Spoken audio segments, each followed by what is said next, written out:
happy time and a carefree time. A time of auto rides and double dates.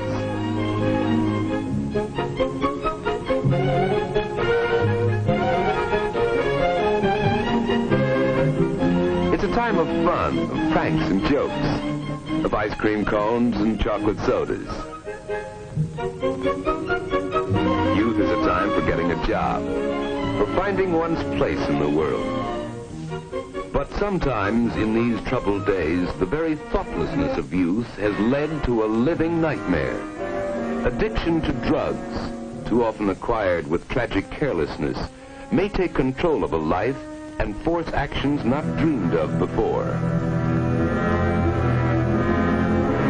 To these addicts, life's only work is to find money for drugs. In their desperation, no means is too foul. Their only goal in life is to keep the deadening chemicals forever in their heart's blood.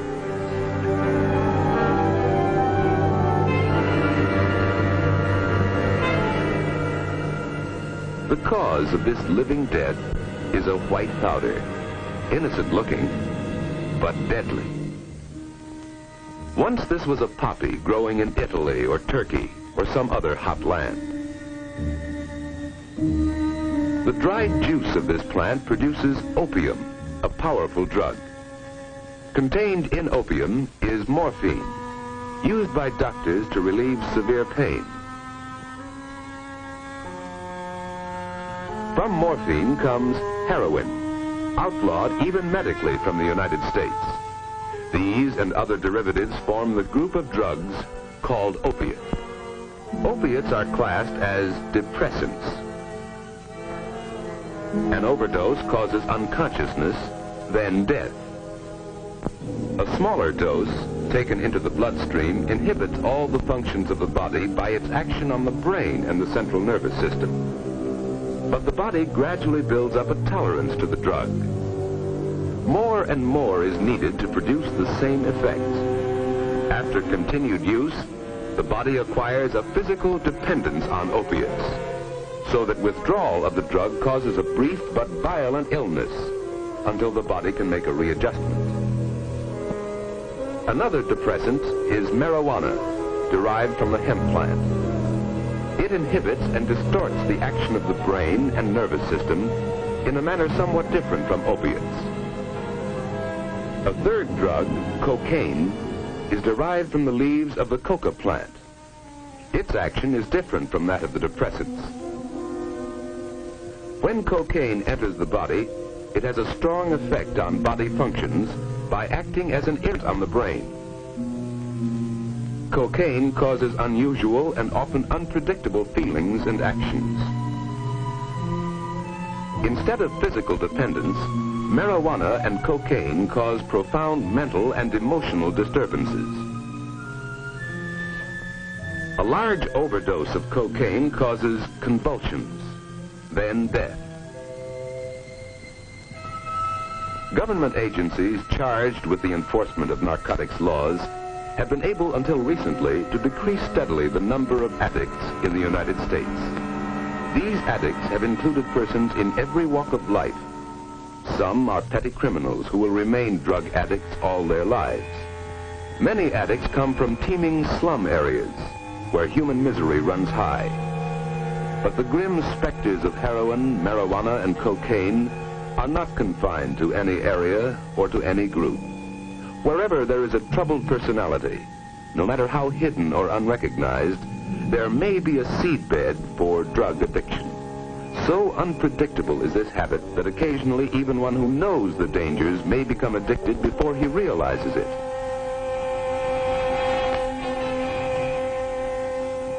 Sometimes the addict may come from a wealthy family, where drugs respect neither riches nor poverty. Such a victim doesn't have to steal to support his expensive habit, but the degrading effects are the same.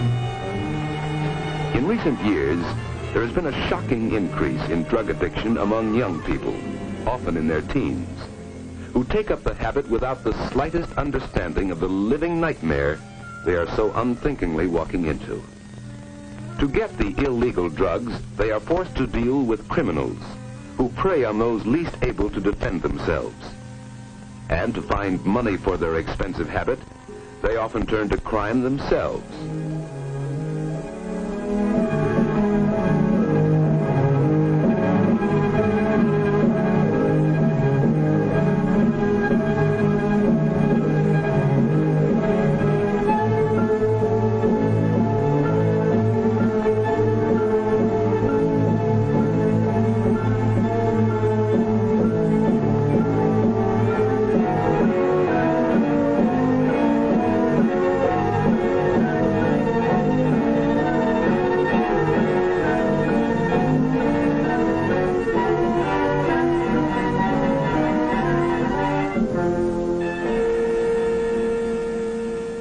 I looked down under his foot and I found this envelope with 6 caps in it.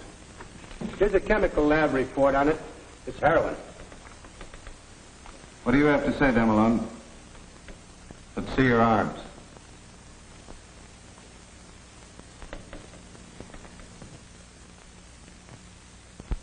How long have you been taking heroin? Well, Speak up. about 2 years, I guess. What about before then? Well, I smoked marijuana for a while. How long? 4 or 5 months, I guess. How did you get started on this? Well, I don't know. A friend of mine, well, he started me. Started by a friend. An oft-told story. For drug addiction is contagious. One addict can make 5. 5 can make 25. Marty's story is like many of the others. It started 2 years ago with marijuana cigarettes. Come on, it's my turn next. Gee, Duke, where'd you get him? I know a guy. 3 for $1. Let me try. Gee, I feel awful funny. Me too. I feel kind of sick. Come on, Marty, pass it on. Marty got kind of sick too, but he wouldn't let on. He was determined to be one of the gang if it killed him. And it almost did. Several weeks later, after smoking reefers, Marty's befogged brain hit on a clever way to open pop bottles. Later, Stan went to the hospital for swallowing broken glass. Marty badly cut the inside of his mouth, though he didn't even know it at the time. Duke was the one who got Marty on the habit. It was just a business matter to Duke, though Marty didn't find it out till later. Hey, Marty. Here. Okay, here. What's that? H. H? What's H? That's a lot. It's heroin. Will it make me sick like the reefers did? Go on and try it. I dare you. How much does it cost? This one ain't gonna cost you nothing. It's free. Go on. I dare you. In his ignorance, Marty took that dare, little knowing the eventual horror that lay in the deadly white powder. Those first capsules were free. But when Marty started asking for them, the price came high. $1.50 apiece. That's right, kid. $15. This ought to hold me for a while. I hooked my camera to get this, though. Where's my cut? You don't get one. This kid's hooked. Go out and get some new kids if you want to cut. He's still snorting it. So what? Snorting or mainlining, what's the difference? He's hooked. Hey, look, I gotta have my cut. It's costing me more than ever now that I'm on speedballs. That cocaine comes high. That's your problem, kid. So, you're snorting it, huh? Yeah. Well, don't be a sucker. You're wasting it that way. Use a needle. Is that what you do, Louis? Listen, kid, I ain't on the stuff. Don't ever think I am. Yeah, sure. Like I'm doing, see? Mainlining it. Don't it hurt? Yeah, sure, some. I guess that vein will give out someday. But the stuff costs too much to waste it. That's right, kid. You ought to go on the needle. Nah, I don't want to punch myself full of holes like that. But he did use the needle, despite his fear of it. At first, he shot the drug under his skin, then directly into the vein. As his body gradually built up a tolerance, he needed more and more of the drug. There was no pleasure in it for Marty. It was a bodily demand.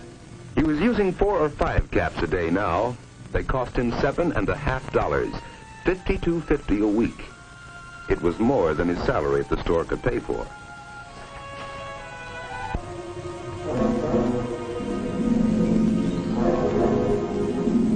But he was wrong. Barston didn't prosecute, but Marty no longer had a job. Drugs were becoming Marty's whole life.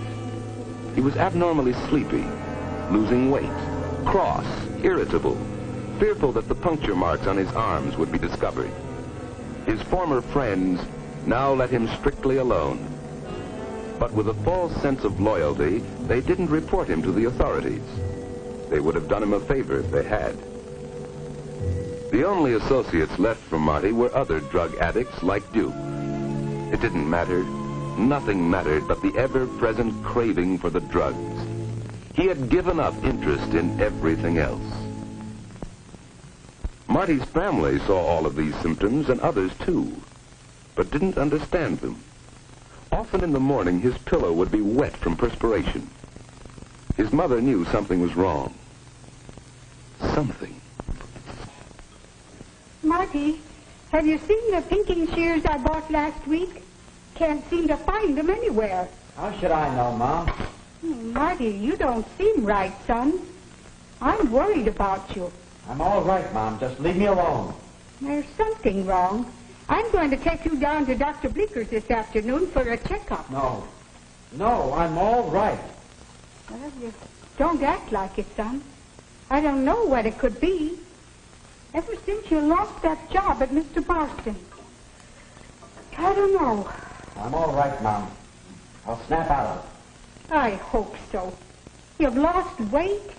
You don't have dates. You don't go out with the fellas anymore like you used to. There's something wrong. I know there must be. Well, boys go through all kinds of stages. Dr. Bleeker can tell us if there's anything wrong. I hope it isn't anything serious. Marty! Marty!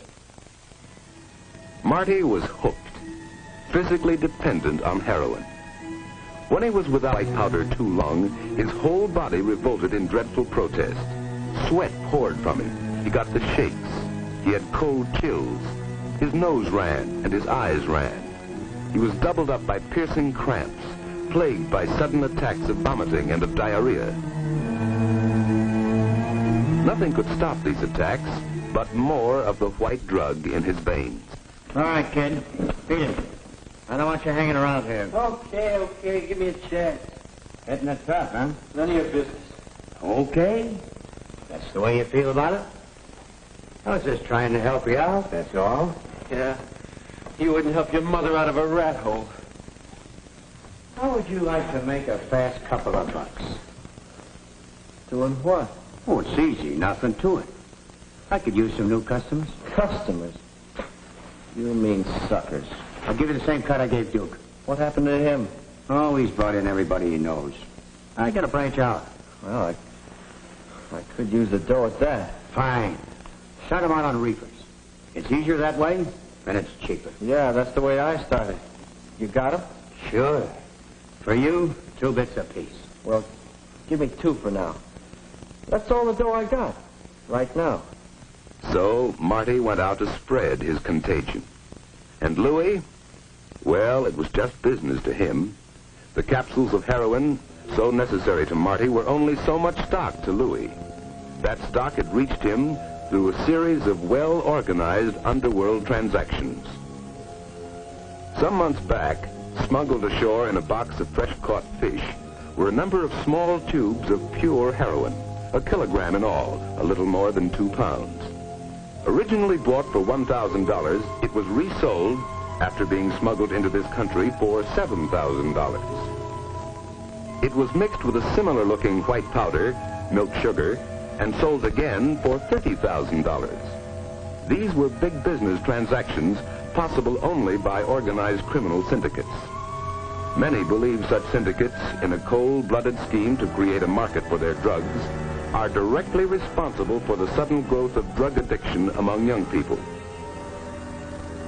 By the time Louis Legty got it, the heroin had been cut many times, passed through many hands. he cut it again and put it up in capsules. There was less than 3% heroin in those capsules.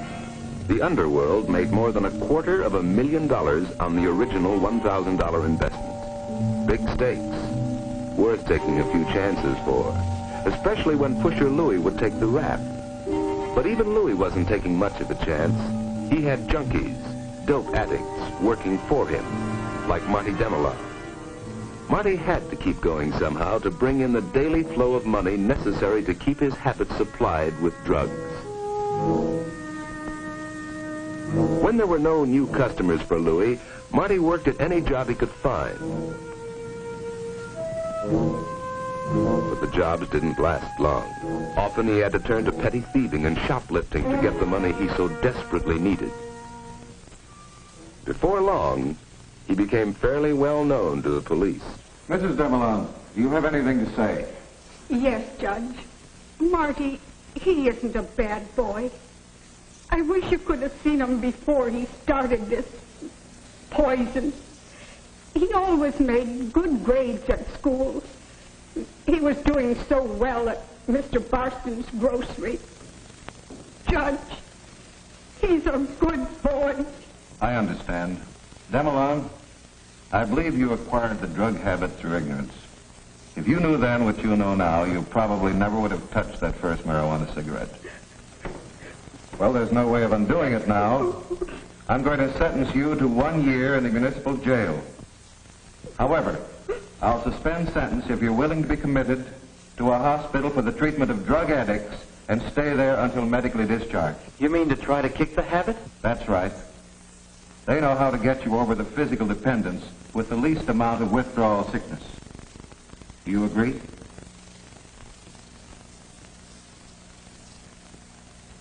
Yes, sir. All right, so ordered. Next case. For those already addicted to drugs, the first step in rehabilitation must be commitment to a hospital where they will be under medical guidance. For the addict willing to be committed or sent by the courts, there are federally operated hospitals. Adequate local hospitals would help to cope with this problem. The treatment itself lasts for months, but withdrawing the drug, the major problem is helping the addict achieve a workable psychological adjustment to life, a life which doesn't include drugs. It's a difficult procedure. No hospital, no doctor can be sure of success in trying to change long-time attitudes. Back in his old haunts, the former addict still finds himself shunned by all but the addicts and peddlers who were his associates before. For effective treatment, there must be a long-term, community-wide program to help the former addict and his family make an adjustment. Beat it, Duke. I want no part of you. Don't be a square. What's it getting you? I don't know yet, Duke. I took plenty to kick the habit. It's my chance, and I'm taking it. Chance? You ain't got no chance. You're just a junkie to everybody around here. I know. But they helped me get a job in here. And they went to see Ma. And the doc says that if Doc says? What does he know? Listen, I'm telling you. No, cut it. Against such pressures, local outpatient clinics, social agencies, the church, all are needed if drug addicts are to adjust to a new life. Without intensive effort by all community forces, very few drug addicts can ever expect to return to a normal, useful life in society. It is important in the overall problem of drug addiction to do everything possible to stop the sale of the drugs. One step would be to increase the staff of enforcement agencies, not only federal, but state and municipal agencies too.